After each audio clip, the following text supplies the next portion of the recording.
Hello, good morning, student. Today, once again, I am before you. My dear, by coming before you, I feel much more pleasure, and I think I am doing my duty for your fulfillment and to accomplish the requirement of syllabus. My dear, today we shall learn more about third poem, A Tiger in the Zoo. Very inspiring poem for all of us. My dear, let us learn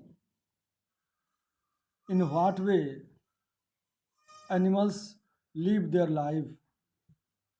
We see animals have the same desire as we have.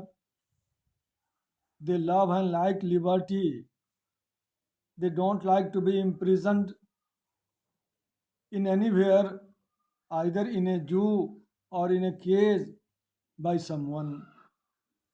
But this poem describes the plight of wild animals.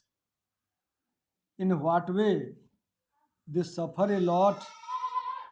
And my dear, you will surprised to know that we people are the means of their sufferings.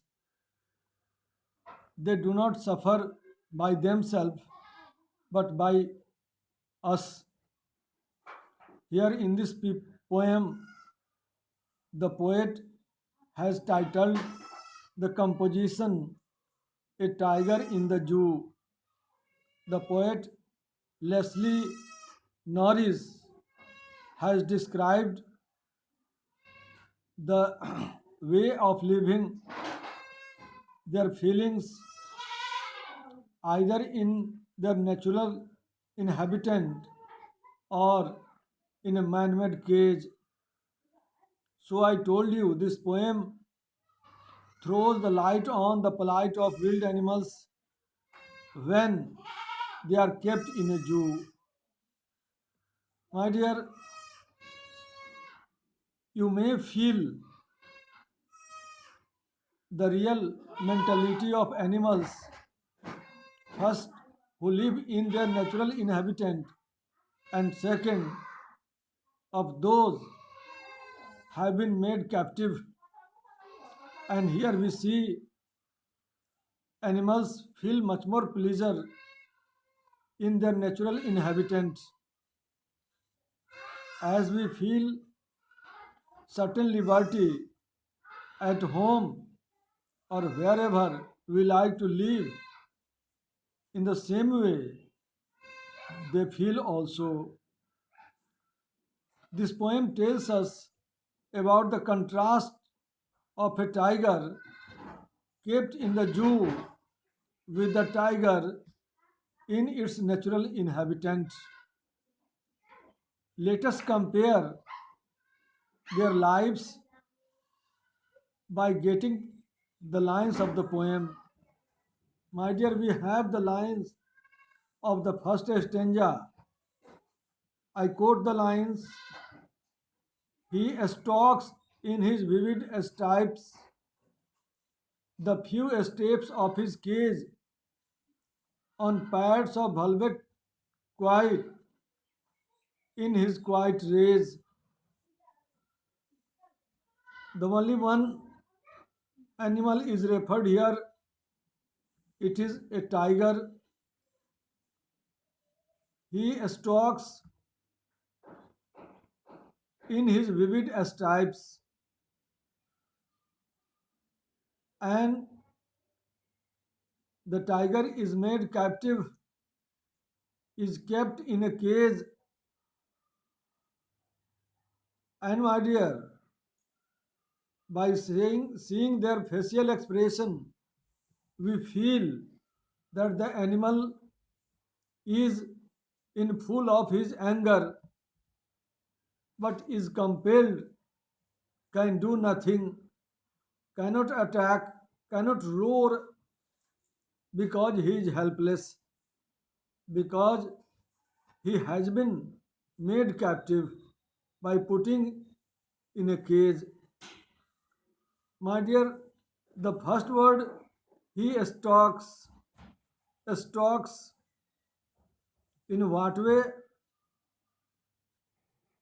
the tiger moves not in its free way or the way he has to walk.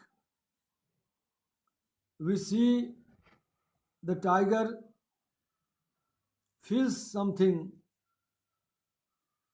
wrong which has been done by we people, by the master of the Jew, because he has done so for his livelihood.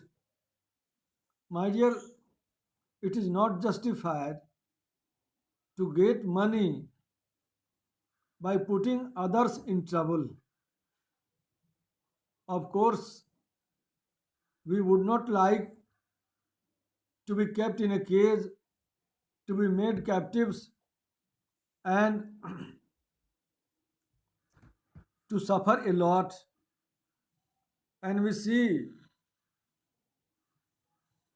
his status shows the emotions of anger which comes out who encounters with the animal. Actually, the tiger is underestimated. It is because it is quite helpless.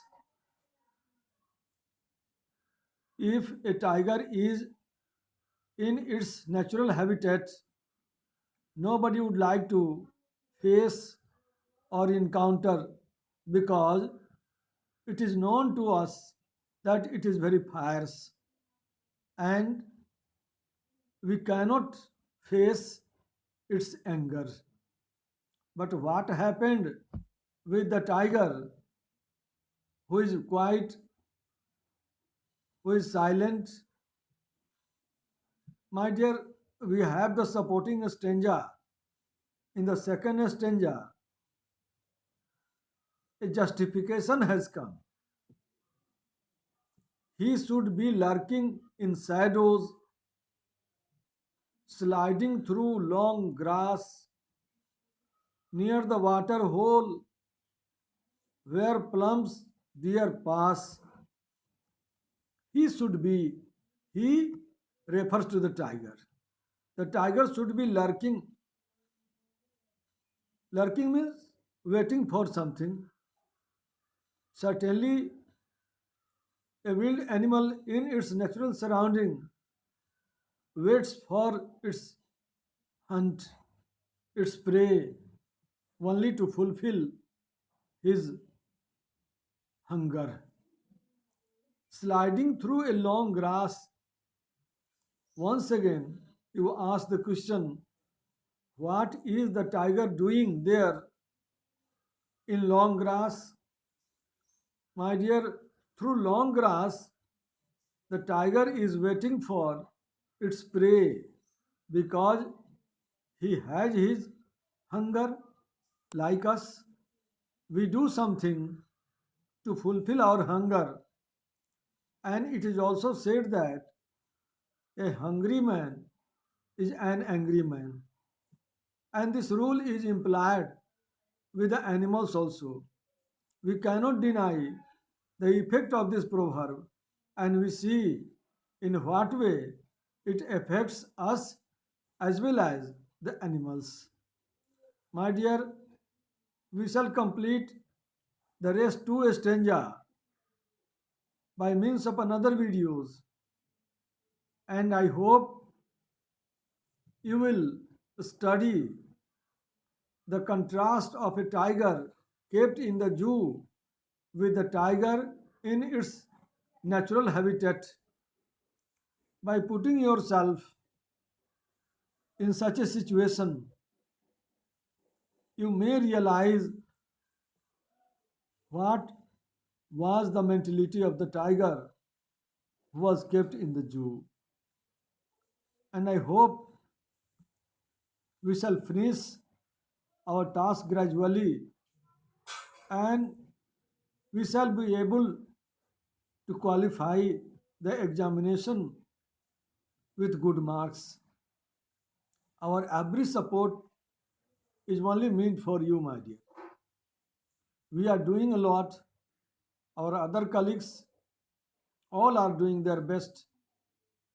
Accordingly,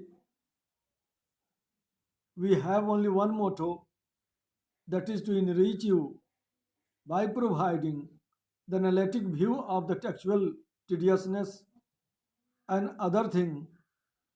And through our videos every day, we make it clear that if you feel something uncleared, you have some doubt, you may ask. The school has given you the number, you may contact and you may ask so that you can remove your doubt. Thank you very much.